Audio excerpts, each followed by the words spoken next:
উদযাপন করে আগুনের পরস্পরের উনি বলেছেন সুন্দরভাবে তৈরি করো যাতে ত্রিপুরার মধ্যে একটা নাম ধানো এবং ভারতবর্ষের বিভিন্ন প্রান্ত থেকে যাতে পর্যটকরা এই রাজ্যে এসে এসএন কলোনি এলাকায় আসতে পারে। বন্ধুরা, আমরা সেই দিকে কাজ করে যাচ্ছি মাননীয় মুখ্যমন্ত্রীর নেতৃত্বে। আর কিছু কিছু মানুষ আছেন বলবেন রাজ্যে খাদ্য নেই, রাজ্যে বাসস্থান নেই, অন্ন নেই, মানুষ খেতে পায় না।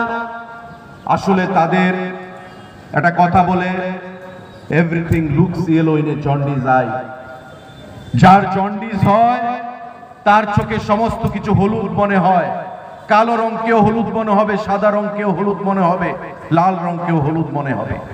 আজকে যারা বলছে যে রাজ্য উন্নয়ন থমকে গেছে, আমি তাদেরকে বলবো সারা রাজ্যে আপনারা ঘুরে বেড়ান, সারা রাজ্যে ন্যাশনাল হাইওয়ে গুলো দেখুন।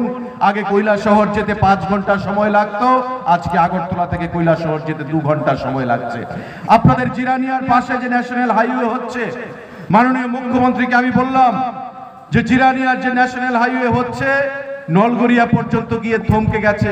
আপনাকে আমার এই রানীর বাজারের অঞ্চল থেকে শুরু করে আমার চন্দ্রপুর পর্যন্ত এই রাস্তাটাকে নতুন করে স্যাংশন দিতে হবে।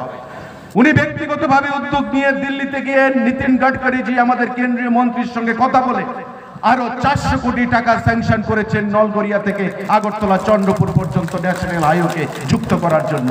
অর্থাৎ ভারতবর্ষের মোদীজির নেতৃত্বে রাজ্যের সঙ্গে রাজ্য, জেলার সঙ্গে জেলা, গ্রামের সঙ্গে গ্রাম, পঞ্চায়েতের সঙ্গে পঞ্চায়েত, পাড়ার সঙ্গে পাড়ার যে যুক্তকরণ সেখানে হচ্ছে প্রতিটা রাজ্যে, এবং আমাদের রাজ্যে মাননীয় মুখ্যমন্ত্রীর নেতৃত্বে সেই জিনিসটাকে আমাদের সামনের দিকে এগিয়ে নিয়ে যেতে হবে মাননীয় মুখ্যমন্ত্রীর হাতকে শক্তিশালী করে। বন্ধুরা।